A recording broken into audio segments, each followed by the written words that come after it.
अब अचानक इसके सीने में दर्द हुआ और बारिश हो रही है, लेकिन इसको ठंड के पसीने आ रहे हैं। ये उठा और इसने ये सोचा कि वो जो चिट्ठी मुझे दे के गया है वो बूढ़ा शख्स, आखिर उस चिट्ठी में है क्या। उसी तकलीफ में उठ के वो चिट्ठी की तरफ बढ़ा है। इसने वो लिफाफा फाड़ा है। लिफाफा फाड़ने के बाद उसमें से खत निकाला। तो जानते हो खत पे क्या लिखा हुआ है? क्या? खत में लिखा हुआ है मलकुल मौत। खत में लिखा हुआ है मलकुल मौत और ब्रैकेट में लिखा हुआ है वक्त 20 मिनट। अस्सलाम वालेकुम शेख साहब। वालेकुम अस्सलाम वरहमतुल्लाहि वबरकातुहू। और मुल्क पाकिस्तान का मौसम बड़ा खुशगवार है। सुभान अल्लाह, सुभान अल्लाह। और बारिशों का मौसम है और इस मौसम को हम कहते हैं रोमांटिक मौसम। और इस मौसम में होती हैं मोहब्बतें। मोहब्बतें, क्या बात है। हाय। तो अब जब मोहब्बतों का मौसम चल रहा है, इसी बात पे मुझे एक बात याद आई। मेरा एक दोस्त है, वो मुझसे अक्सर पूछता है कि यार ये इश्क क्या है। तो मैंने बोला यार मुझे तो नहीं पता इतनी डेप्थ में, लेकिन शेख साहब आते हैं अक्सर पॉडकास्ट में, उनसे पूछ के मैं तुम्हें बताऊंगा। क्या आप बता सकते हैं कि इश्क क्या है? इश्क क्या है? मेरा तजुर्बा जो है वो इश्क के लिए क्या कह रहा है। हाय हाय। कि देखें, वो जो तकदीर में लिखे हुए नहीं होते, वो जो तकदीर में लिखे हुए नहीं होते। इश्क का पूछा है तुमने, उसी की बात कर रहा हूं। वो जो तकदीर में लिखे हुए नहीं होते, इन्हीं की आरजुओं को इश्क कहते हैं। ओए होए होए, क्या बात है। वो जो तकदीर में लिखे हुए नहीं कहते, उन्हीं की आरजुओं को इश्क कहते हैं। हाय हाय, क्या ही बात है। पूरे इश्क का खुलासा कर दिया। क्या बात है सर, क्या बात है। और जब बात इश्क की चली है, कह रहा हूं मोहब्बत में उसी शख्स से हारा हूं। मोहब्बत में उसी शख्स से हारा हूं। हाँ, इश्क की बात चल रही है कि मोहब्बत में उसी शख्स से हारा हूं, वो जो कहता था मैं सिर्फ तुम्हारा हूं। मोहब्बत में उसी शख्स से हारा हूं, जो कहता था सिर्फ तुम्हारा हूं। हाय हाय, क्या बात है शेख साहब। और मैं तो स्ट्रिक्टली एक बात कर रहा हूं अहमद, हाँ जी, कि भाई कोई वफा करे तो वफा कीजिए। कोई वफा करे तो वफा कीजिए। बिल्कुल, रिप्लाई उसका वफा होना चाहिए। कोई वफा करे तो वफा कीजिए और ना करे तो दफा कीजिए। क्या बात है, क्या बात है। कोई वफा करे तो वफा कीजिए, ना करे तो दफा कीजिए। और क्या बात है शेख साहब, क्या बात है शेख साहब। आपकी शेर व शायरी देखते देखते मैं भी शायर बन गया। नहीं करो, अब शायर बन गया हूं तो एक शेर हो जाए। बिल्कुल बिल्कुल भाई, अर्ज किया है, बेहतरीन। डूबने वाला तो बड़ी देर में डूबेगा, डूबने वाला तो बड़ी देर में डूबेगा, मगर डूबता देखने वालों को बड़ी जल्दी है। बहुत खूबसूरत। मतलब कुछ लोग आपकी जिंदगी में इसलिए हैं कि वो आपको डूबता देखना चाहते हैं और कब से देख रहे हैं। हाँ। और इंतजार कर रहे हैं कि यार ये कब से डूब रहा है। हाँ। लेकिन पूरा नहीं डूब पा रहा। पूरा मतलब कब इसकी ये गर्दन जाएगी पानी में, आपका इंतजार कर रहे हैं। क्या बात है सर, क्या बात है। बेहतरीन। आहा आहा, क्या बात है। और तमाम प्यार करने वालों की नजर, मैं हमेशा से कहता हूं कि मैं ये बातें अंदर से कर रहा होता हूं। कह रहा हूं कि हाथ थामे हुए तन्हाई का, हाथ थामे हुए तन्हाई का। तन्हाई सुन ले कि हाथ थामे हुए तन्हाई का रक्स करता है अकेला कोई। ओहो हो, हाथ थामे हुए तन्हाई का रक्स करता है अकेला कोई। यानी कोई अपनी तन्हाई के साथ रक्स कर रहा है। होए होए, और क्या कैसे बात है। तुमने देखा होगा, जैसे फिल्मों में नहीं होता कि वो फीमेल की शर्ट ले ली और एक कलाई हाथ में डाला हुआ, बाजू डाला हुआ, और वो शर्ट को ले तन्हाई के साथ रक्स हो रहा है। हाय हाय, क्या बात है। और डेप्थ अगर इस बात की किसी ने अगर नाप ली है, तो क्या बात है, क्या बात है शेख साहब। और कह रहा हूं कि अहमद, कि जिंदगी में मसले नहीं, जिंदगी में मसले नहीं, नहीं समझो कि ये मसले वो मसले नहीं, कि जिंदगी में मसले नहीं, मसलों में थोड़ी सी जिंदगी है। ओए होए, क्या बात है, क्या बात है। मसलों में थोड़ी सी जिंदगी है। जिंदगी थोड़ी सी है और लंबी लंबी उम्मीदें, लंबी है ना। और जिंदगी पे ही कह रहा हूं, जब बात निकली है तो एक छोटी सी बात याद आ गई कि जिंदगी जी लीजिए, जिंदगी जी लीजिए, जिंदगी जी लीजिए वरना गुजर जाएगी। हाय हाय हाय हाय, जिंदगी जी लीजिए वरना गुजर जाएगी। ओए होए होए होए, ये तो हो गई शेर व शायरी और हमारे दिल की बातें। बिल्कुल। अब उस काम पे आ जाते हैं जिस काम के हमें पैसे मिलते हैं। उस काम पे दरअसल आ ये जो पब्लिक का प्यार है ना, हाँ।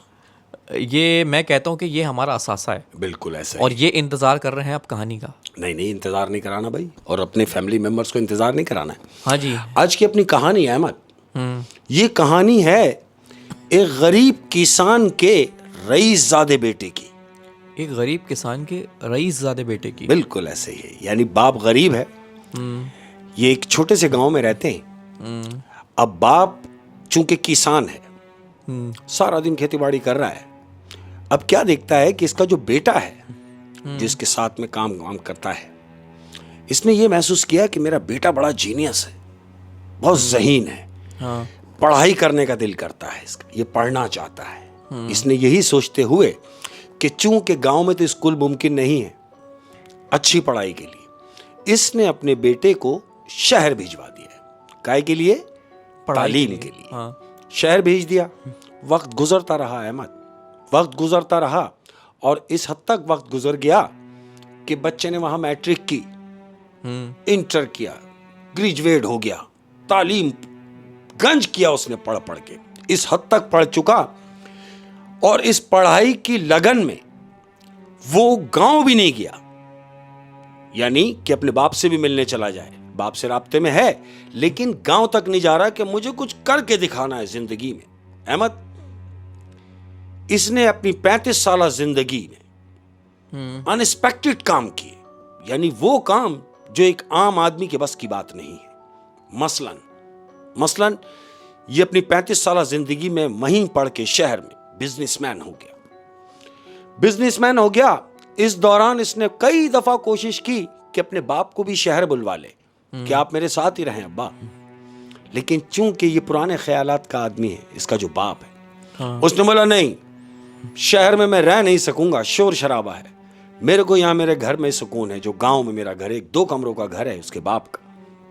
लेकिन चूंकि बेटे ने इतनी पढ़ाई की है, शहर में आला तालीम हासिल करने के बाद एक बिजनेसमैन हो गया, वो जो लड़का है हमेशा यही सोच रहा है कि मुझे आगे की प्लानिंग क्या करनी है। देखो, जो लोग कुछ करने के मूड से होते हैं तो वो आगे का भी सोच रहे होते हैं। इसके भी दिमाग में यही चल रहा है कि मैं जो कर चुका ये भी कम है, मुझे भी इससे आगे करना है। हाँ, अक्सर जो बिजनेस करते हैं उनके जहन में ये होता है कि यार ये सही है, ये टाइम तो गुजर रहा है, हाँ। लेकिन अगले 10 साल क्या करना है। बिल्कुल ऐसे ही है। तो ये अपने कारोबार में ही लगा रहा, अभी अपने काम में मशगूल हो गया है। इस हद तक मशगूल हो गया कि रात दिन सिर्फ पैसा बनाना है। अब होता है ना कि आदमी ज्यादा जाग रहा हो या ज्यादा काम में लग गया हो तो थक भी जाता है। ऐसा ही है। क्या हुआ कि इसको फील हुआ कि इसकी तबीयत थोड़ी सी कुछ नासाज लग रही है। डॉक्टर के पास गया, डॉक्टर ने इसका चेकअप किया। चेकअप करने के बाद बोलता है कि कोई प्रॉब्लम नहीं है, रिपोर्टें तो सारी बेहतरीन है, आपको कोई भी बीमारी नहीं, लेकिन अगर आप चाहते हैं कि आप सुकून हो तो फिर एक काम कीजिए, आप आबो हवा चेंज कीजिए। डॉक्टर ने इसको मशवरा दिया है। इसने बोला ठीक है, ओके। फारिग होके घर आया। अब इसके दिमाग में ये चल रहा है कि यार थक गया हूं, थोड़ा सा रिलैक्स होना चाहिए। हाँ, क्योंकि अक्सर जो बिजनेसमैन होते हैं हाँ, वो इतनी टेंशन ले लेते हैं कि उनको डिप्रेशन हो जाता है। थोड़ा थोड़ा सा डिप्रेशन होता है तो फिर डॉक्टर एक ही मशवरा देता है कि थोड़ा रिलैक्स करें और आबो हवा चेंज करें। बिल्कुल ऐसा ही है। अब आबो हवा चेंज करने के लिए इसके दिमाग में क्या आया कि क्यों ना अपने बाप के गांव चला जाए। अच्छा, अब ये अपने बाप के पास जा रहा है। बाप के घर जा रहा है जो एक जमाने से बंद है। यानी जब इसकी उम्र शहर में था, ये जब ये 25 साल का था अहमद, तो इसके बाप की वो जो किसान है बाप, उसकी डेथ हो चुकी है। ओ, इसके यानी वो 25 घर साल, बंद है। वो घर बंद है। अब इसके दिमाग में यही आया है कि क्यों ना अपने बाप के घर में चला जाए। इसने 2 दिन पहले अपने मुलाजिम भेजे अपने बाप के घर कि जाओ भाई घर जाके साफ वाफ कर दो, मैं 2-3 दिन बाद वहां आऊंगा और वहां कुछ दिन अपना गुजारूंगा सुकून के। ऐसा ही हुआ अहमद। मुलाजिम गए, उन्होंने घर वर साफ किया, वापस आ गए। 3 दिन गुजरे, उन्होंने आके कहा कि साहब हाँ, हमने बिल्कुल अबैंडन कर दिया है, हम सब साथ चलेंगे। घर के मुलाजिम कह रहे हैं। इसने बोला नहीं शरफू, तेरे शरफू, तुम मेरे साथ चलोगे। यानी घर के नौकरों में से एक नौकर को अपने साथ लिया और अपने बाप के घर के लिए निकल गया, यानी गांव जा रहा है। घर पहुंचा। घर पहुंचने के बाद इसने घर का ताला खोला है। एक 2 कमरों का मकान जिसके बाप की मिल्कियत थी, जहां से उसका बचपन वाबस्ता है, उस घर में ये गया है। एक टाइम के बाद घर में घुसा और चारों तरफ से घर को देख रहा है। उसको अपनी यादें याद आ रही हैं उस घर में, कि मैं यहाँ माँ के साथ होता था, इधर बाप के साथ होता था, मैं यहाँ खेलता था। घर में सैन में जाने के बाद ये घर में गया है। अब रात को बैठा हुआ है अहमद, इसने सिगरेट जलाई है और बैठा हुआ है सहन में, सिगरेट पी रहा है। 1 हफ्ता गुजरा, सुकून से रिलैक्स हुआ है, एंजॉय कर रहा है जिंदगी को। 1 हफ्ते के बाद इसके साथ जो इसका मुलाजिम आया है शरफू, वो इसके पास आया। वो इससे कहता है कि साहब मैं शहर जाना चाहता हूं। उसने बोला भाई खैरियत? बोला हाँ, मेरी मिसेस की जो है वो तबीयत डिस्टर्ब है, तबीयत ख़राब है और मुझे शहर जाना ज़रूरी है, लेकिन मैं आपको यहाँ अकेला छोड़ के जा नहीं सकता। और कैसे चला जाऊँ, आप अकेले हैं।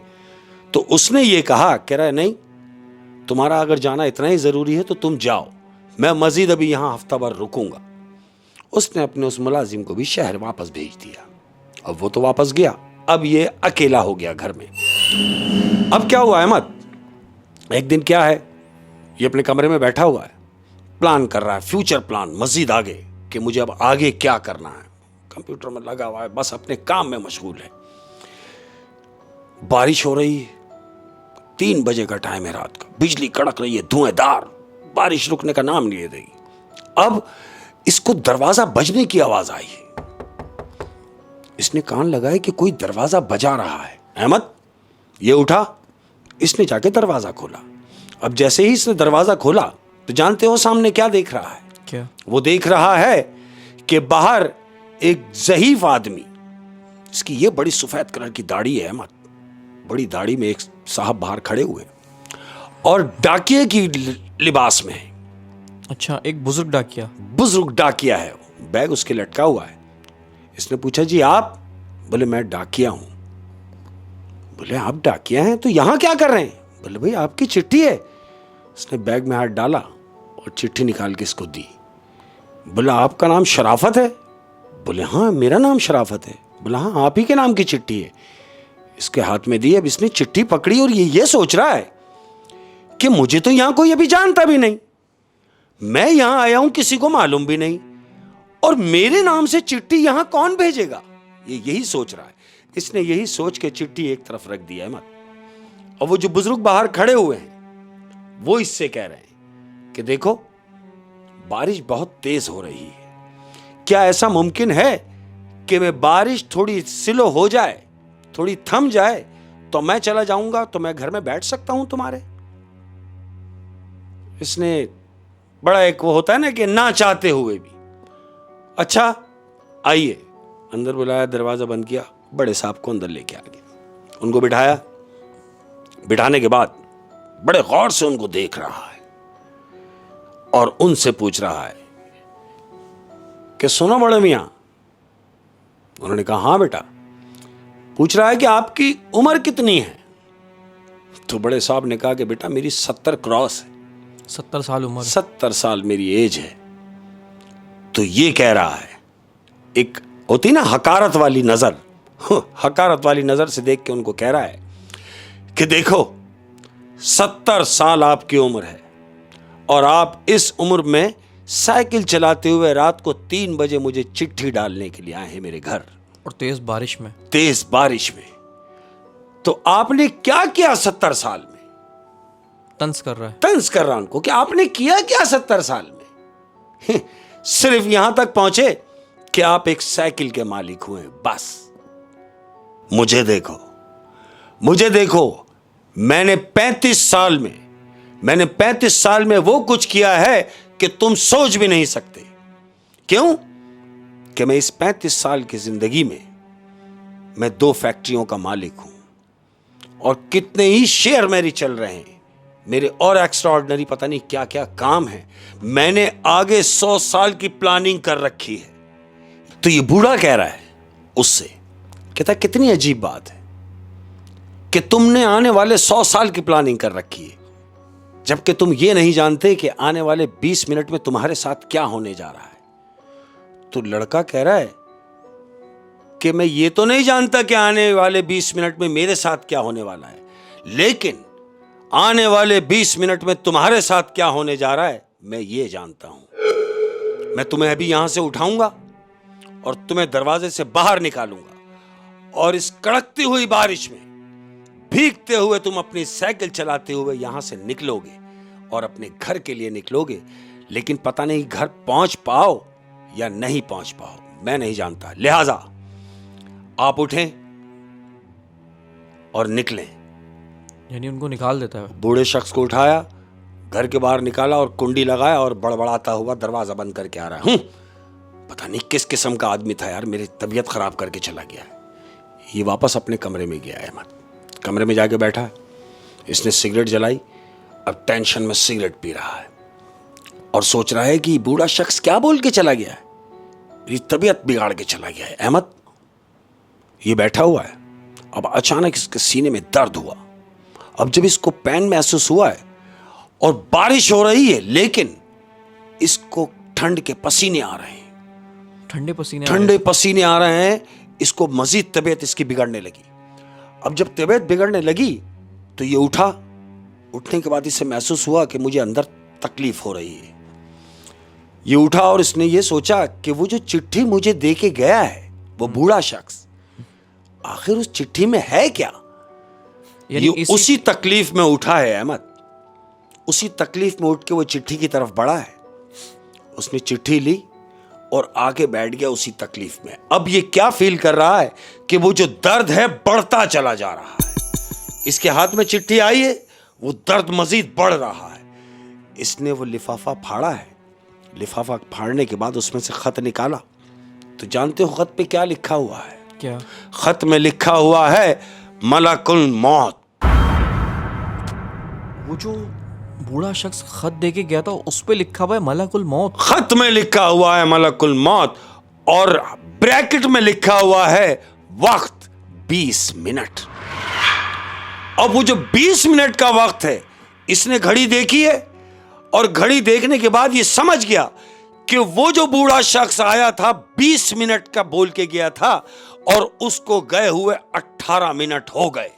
इसने अंदाजा लगाया कि 18 मिनट, अभी 2 मिनट बाकी है। इसकी तबीयत बिगड़ती जा रही है। अहमद ये वो चिट्ठी इसने फेंकी है और ये दौड़ता हुआ गया है दरवाजे की तरफ। जानते हो क्यों?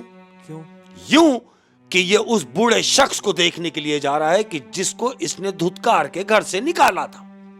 ये दौड़ता हुआ दरवाजे की तरफ गया अहमद, और जैसे ही इसने दरवाजा खोला है तो जानते हो क्या देख रहा है? क्या? वो देख रहा है कि दरवाजे के बाहर वही बूढ़ा शख्स खड़ा हुआ है सफेद दाढ़ी में। इसने उस शख्स को देखा और अपने ही दरवाजे पे गिर गया। अहमद मौत हो गई, हार्ट अटैक से। अपने ही दरवाजे पे हार्ट अटैक से मौत हो गई। एग्जैक्ट 20 मिनट में उसकी मौत हो गई। यानी वो जो बूढ़ा शख्स आया था वही मलकुल मौत। बिल्कुल ऐसे ही था। वो डाकिया के रूप में आए थे। डाकिया के रूप में आया था और वो जो था कि तुम अगले 100 साल की तैयारी करके बैठे हुए हो। बिल्कुल। और तुम्हें आने वाले 20 मिनट का नहीं पता। ऐसे ही हुआ। उस 20 मिनट में उसकी जान चली गई। 100 साल की तैयारी करके बैठे। हाँ, लोग बिल्कुल देखो ना, हम कितना जमा करते हैं। हाँ, ये भी कर लें, वो भी कर लें, ये भी ले लें, वो भी ले लें। कुछ पता नहीं है जिंदगी का, कुछ पता नहीं, जिंदगी का कुछ नहीं पता। बिल्कुल ऐसे ही। और बल्कि कुछ जो नेक लोग हैं वो ये भी कहते हैं कि अक्सर लोग रात को बादाम भिगो के सोते हैं कि सुबह खाएंगे। हाँ, वो कहते हैं ये भी गलत है कि आपने सुबह होने तक मतलब ये फैसला कर लिया। हाँ, जिंदा रहोगे बिल्कुल कॉन्फिडेंटली कि मैं सुबह उठ के खा लूंगा। अरे भाई उठ ही ना सके, ये आपने कैसे सोच लिया? शाबाश। और जब वैसे भी जब इंसान मरा हुआ होता है तो आपको पता है उनके अंदर से रूहें निकल जाती हैं और सुबह जिसकी ज़िंदगी लिखी हुई होती है उसकी रूह वापस आ जाती है, हाँ, बाकियों की वापस नहीं आती। बिल्कुल ऐसे ही। तो जब भी कहते हैं कि सोया इंसान मरे बराबर, मरे के बराबर है, तो ऐसे ही। अक्सर जो बिजनेसमैन होते हैं इनकी यही ज़ुबान होती है ज़्यादातर कि यार हमें ये तो सही है, अभी हमारी उम्र हो गई 40-50 साल, लेकिन हमने तैयारी जो है अगले 200 साल की करनी है। हाँ जी, बताइए। तो आई थिंक ये कहानी उन्हीं लोगों के लिए थी और बड़ी सबक आमूज कहानी बिल्कुल थी। ऐसे ही है। और मैं इस कहानी के तवज्जुह से ये कहता हूँ कि अगर परवरदिगार ने तुम्हें अता किया है, शुक्र करें, जितना भी है शुक्र करें, सब्र करें, बजाय इसके कि ढेर कर लें, जमा कर लें और छोड़ के जाएं उन सब के लिए जो तुम्हारे मरने के बाद फसाद का बाइस बने। ओए होए होए होए, क्या बात है, क्या बात है शेख साहब।